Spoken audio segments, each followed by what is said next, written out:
On this episode of Sea Change Magazine's Changemakers, we sit down with Mika Bulmash, founder and president of Wine for the World, a social enterprise that helps support emerging winemakers, demonstrating you can make the world a better place, one glass of wine at a time.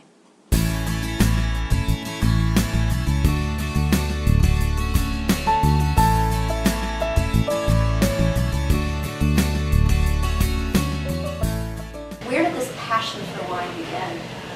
Why did you want to start a social enterprise with wine as its focus? I'm very curious about that. Coming from Florida, which is where I grew up, and stepping foot on a vineyard for the first time in Northern California where I went to college, I was first enamored by viticulture and the wine industry. But I didn't study wine, I studied molecular and cell biology and international development, so I went into public health instead.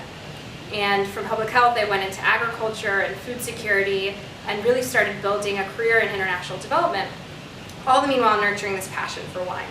And then I started getting really excited by the idea how you could possibly make the world a better place just by drinking great wine. So that idea was sitting with me for quite some time. And about 3 years ago, I decided to take the leap of faith. I left my cushy DC job. I went into South Africa, and I decided to nosedive into the South African wine harvest, not knowing really that much about the wine industry, nor what I was getting myself into. But I was really excited by the idea and particularly interested in post-apartheid winemaking in South Africa. So what the industry was doing, who was making wine, who was getting to make wine and finance wine and consume wine. So with that, I embarked on this really endeavor that evolved into Wine for the World. So, Wine for the World, what's the mission of your social enterprise, and how do you go about achieving that mission? The mission of Wine for the World is to help talented artisanal winemakers from emerging markets who don't have the financial or marketing resources to get their wines here, but definitely have the talent. We help open the market for them, and we do that through a number of really interesting ways from the front end and the back end of the wine industry. So from the front end, we're providing technical assistance, so we create these collaborations between well-known, regarded, respected winemakers out of the US, to date out of Napa, and we sync them up with these talented winemakers abroad, and so they basically ensure that the wine quality is there, and bless the wines, if you will. So that really helps consumers who aren't necessarily familiar with these unknown wine regions feel a little bit more confident in trying these wines and know that they are going to be really high quality, because if they're not, Helen Keplinger is not going to put her name on it. So it's high quality, guaranteed wine from unknown wine regions, helping to support winemaking entrepreneurs who are talented but also socially responsible and use environmentally sustainable production methods. So that's the reason why we exist, and I mentioned the front end of it, and now the back end is, so we do more than just provide that technical assistance, we actually provide the marketing and sales support. So we are, if you will, the umbrella company that helps bring to market or incubate talented winemaking entrepreneurs into the US vis-a-vis these collaborations. I understand you had your first collaboration recently. Tell us more about that. Absolutely. So the origin of it started, so we've been around for 2 years, but really we got our legs last year. We decided, okay, we have these relationships, we're going to go ahead and do a crowdfunding campaign, see if there's interest in what we're doing. Turns out there was a lot of interest, so we put a crowdfunding campaign together on Indiegogo. We got a lot of press, there was a lot of consumer interest, and with that momentum and runway, we sent Helen Keplinger, who I mentioned, a really respected winemaker who's talented and well-known and regarded within the wine industry community. So we sent her to South Africa to work with Ntsiki Biela, South Africa's first black female winemaker in post-apartheid South Africa. She's fantastic, talented. She is actually internationally known as well, just not in the US. And so we synced these ladies together. We actually have it on film. And we synced them up, and they produced 2 wines together. There was a red blend and a Chenin Blanc. And so we received our import license. We made sure that basically all the pieces in the value chain were put together.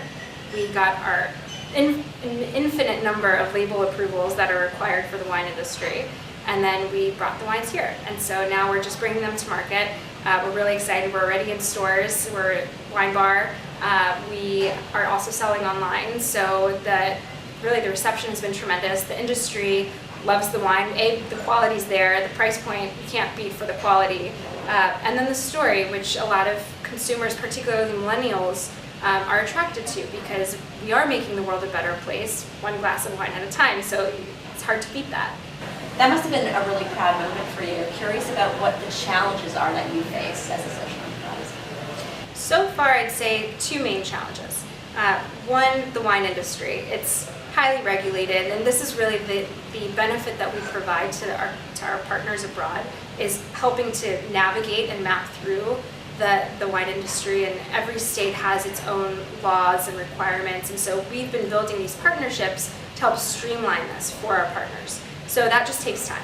And then the second has been, like every other startup, financing. But fortunately, we are closing a seed round, so we are moving on and scaling, so we're very pleased about that and going to the next level. Very cool. Why did you choose CSI? What is it about this space and this organization? Why here? Well, they're really the hub for social entrepreneurship right now in New York. Turns out I was among the very first organizations or people really to work out of here, and I was working out of their pop-up space for a little bit before they moved into this beautiful facility. So Wine for the World's really been supportive of, and vice versa, CSI has been supportive of Wine for the World too, from kind of the onset of their New York opening. So it's been a great collaboration, a great partnership.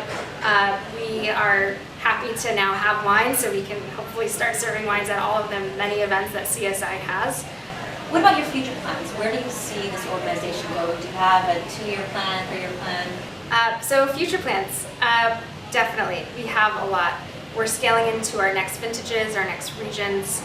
We have a backlog of amazing US winemakers who are ready to be deployed into these regions. We have fantastic winemakers from around the world who are coming to us and saying, we have this need. We want to have our wines in the US. We see that you're doing something. Can you help us?